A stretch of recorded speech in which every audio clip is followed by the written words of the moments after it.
मुगल शासक के दौरान जिस प्रकार की यातनाएं उन्होंने सही, उन्होंने सत्या की राह को कभी नहीं छोड़ा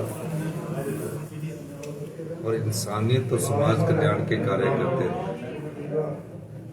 वो दया और करुणा के सागर थे। आज उनके शहीदी दिवस पर हम यहाँ आपको उनको श्रद्धांजलि देने के लिए भी उपस्थित हुए। गुरु के अर्जुन देव जी से जो कुछ भी उनसे सीखा जा सकता है वो हमारे प्रेरणा के स्रोत है।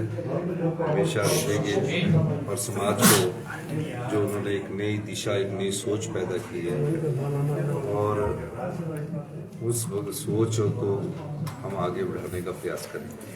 सर, इस बीच 3 उपचुनावों को लेकर डेट्स अनाउंस हो गई है। कितनी तैयार है सरकार और क्या मानते हैं किस तरह का, क्योंकि उपचुनाव में बेहतर प्रदर्शन रहा है इस बार भी, कांग्रेस का 4 सीटें जीती हैं। इन 3 सीट पर क्या मानकर चल रहे हैं? देखिए, 3 उपचुनाव जो हो रहे हैं ये 3.5 साल के लिए हो रहे हैं और इन 3 विधानसभा क्षेत्र के लोगों को ये तय करना है, फैसला देरा, हमीरपुर, नालागढ़ के लोगों ने करना है कि इन तीनों ने इस्तीफा क्यों दिया। ये तो आजाद प्रत्याशी थे, अपने क्षेत्र के विकास के लिए ये कांग्रेस को भी समर्थन कर सकते थे और अगर कांग्रेस को समर्थन नहीं करना था तो विपक्ष बीजेपी के साथ रह सकते थे। इस्तीफे देने का कोई औचित्य नहीं था और नालागढ़, देहरा और हमीरपुर की जनता ने इन्हें 5 साल के लिए चुनकर भेजा था।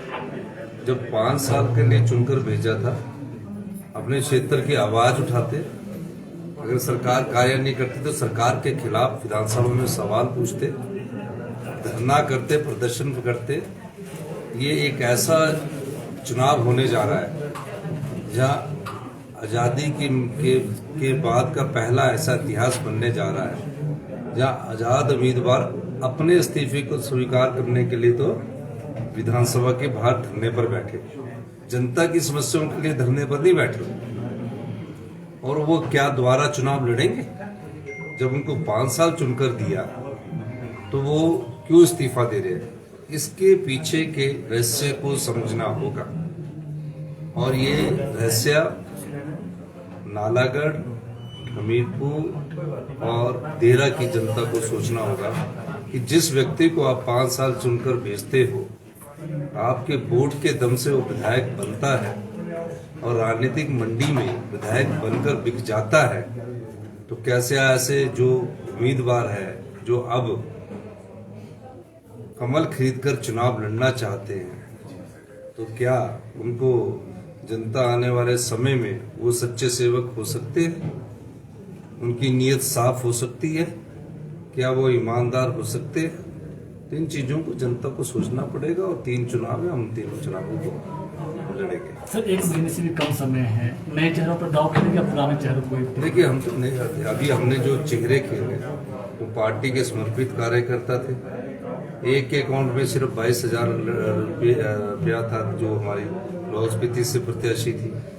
एक अकाउंट में हमने उन लोगों को चुना जिनके मन में काम करने की भावना हो, गरीब का दर्द हो और विधायक बनकर वो धंधा करना ना आए, अपने व्यापार को बढ़ाने के लिए विधायकी ना करे। इस दृष्टि से हमने उनको देखा। मेरा ये मानना है कि हम हिमाचल की जनता ने इन 3 विधानसभा क्षेत्रों का जो लोग लड़ेंगे वो भी आने वाले समय में इसका सही आकलन कर सकते हैं कि 3.5 साल के लिए चुनाव क्यों हो रहा है और आजाद प्रत्याशी को, इंडिपेंडेंट एमएलए को क्या जरूरत पड़ी थी इस्तीफा देने की।